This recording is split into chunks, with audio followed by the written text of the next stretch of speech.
From his origins as a small-town cop with marital issues to his heroic ending 9 years later, let's take a look at the evolution of Rick Grimes in The Walking Dead.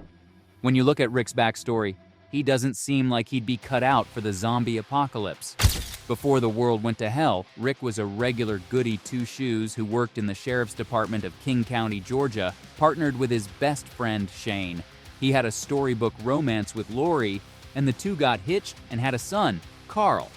His life wasn't perfect, though, as he and Lori were having problems in their marriage, and Rick's solution was to bury himself in work, which isn't the best way to handle your marital troubles.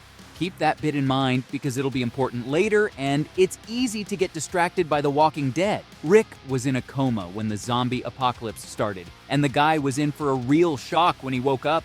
He immediately set out to find his family, and along the way, he took in just how messed up things had gotten while he was asleep. Throughout the first season, we see that Rick is a resourceful person, and he's also determined to do the right thing. Even though he was looking for his family, he joined Glenn in risking his life to save some other survivors. That being said, he doesn't come off as a leader right away. His leadership skills came on display when he finally met the group of survivors led by Shane, and he found that Lori had been sleeping with his partner all along because she thought he was dead. Not only does Rick not straight up throw Shane to the zombies, he even accepts his friend's leadership of the group, taking on his own mission to save Merle and pick up his guns. He also shows his ability to deal with other people, convincing Dr. Jenner to let the survivors hide out in Atlanta's CDC facility, and then talking him into releasing them before the building exploded. Now, while he was being civil with Shane before, that business with him and Lori had to be resolved, and Season 2 featured a lot of Grimes family drama. In the season's premiere, Carl was shot by accident, and the gang decided to stay over at Herschel Walker's farm while Carl recovered. There were tensions in the group already, but things were set ablaze when Lori revealed that she was pregnant, and it turned out that Herschel was capturing walkers and locking them up in the hope that a cure would turn up someday. This is where Rick and Shane locked horns, as not only did they have to settle Lori's cheating, but they disagreed on what to do with the walkers. Rick wanted to stay on the farm since the group was safe there, and he was willing to play along with Herschel's no-kill rule for zombies. Shane, though, was so opposed to the idea that he actually released the walkers, he forced the gang to gun them down. One of them turned out to be Carol's daughter, Sophia, which turned the whole group on Shane. All this led to Rick stabbing Shane and Carl finishing the job, cementing Rick as the leader of the group. Shane might have been better off dead because Rick would go on to face a whole bunch of crazy people, starting with the governor. Although Rick had proven by this point that he had the talent to lead, he was still getting the hang of the finer details, and killing Shane had rattled him. Early in the season, the new sheriff had to deal with the dilemma of 5 criminals that survived in the prison where the gang set up shop. He gave them a shot at freedom, but 2 of them wound up being too dangerous, and Grimes killed them both. If situations like that weren't hard enough, Lori also died during childbirth, which meant Rick and Carl were also battling grief in the 3rd season. All these things were getting to Rick, which might be why he was dumb enough to lead an invasion of the town of Woodbury, and the war with the governor was just the first of many wars our heroes would fight. All in all, this was a pretty bad performance from the new sheriff in town, and Rick actually quit his leadership role in the beginning of Season 4.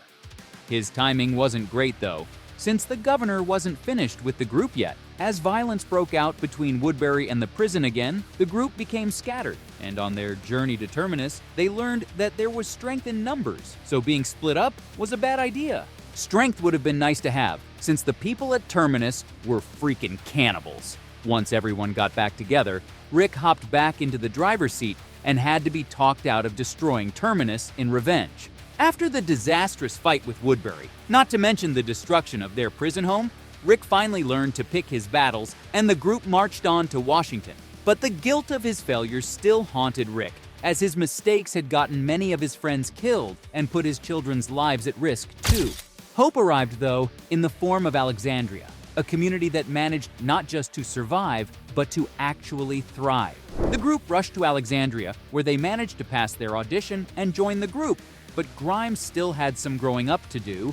As in his paranoia, he got Daryl and Carol to hide a stash of weapons in case they needed to take control of the situation.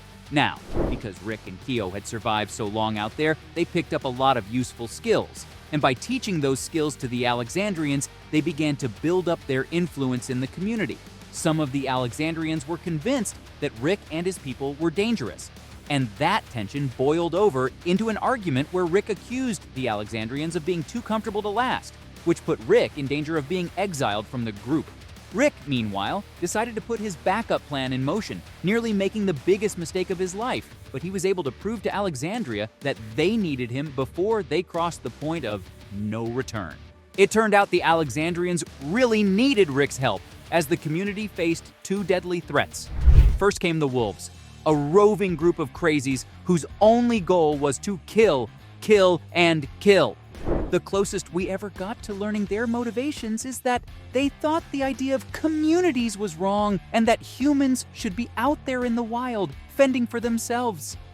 Luckily for Alexandria, dealing with groups of crazies is something Rick and the crew had a lot of experience with.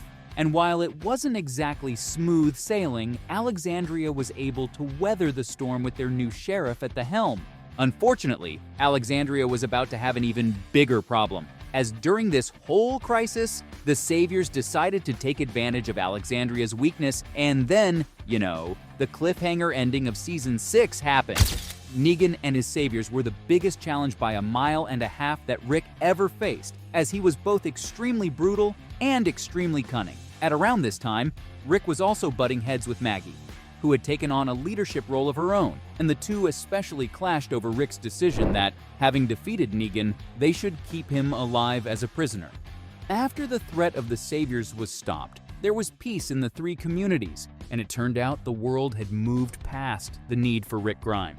Before we get into his death in Season 9, I want to take one last look over the man Rick was and the man he became. While he started off as a noble person who always wanted to do the right thing, the zombie apocalypse tested his moral compass, and he had to learn what it meant to be a leader and a survivor in this new world. He came to terms with the harshness and violence needed to survive, taking many cold and brutal actions to keep his group alive. In time, he even turned the group into a fighting force, capable of capturing communities even when the numbers were against them. But as The Walking Dead shambled to its conclusion and peace dawned on their slice of America, the communities didn't need a guy like Rick anymore. In fact, I'd say that Maggie was a more compassionate and level-headed person, which made her a better fit to lead the communities into tomorrow. You could say that it was Rick's destiny to sacrifice his life to save his people, and that's exactly how he died. Or did he? Well, he didn't. And AMC has already announced that they'll be continuing his story in a spin-off show. It'll be interesting to see where the writers take Rick's character next, but The Walking Dead gave him a pretty cool character arc. So, from his heroic death in the 9th season to his relatively naive beginnings, that was the evolution of Rick Grimes in The Walking Dead.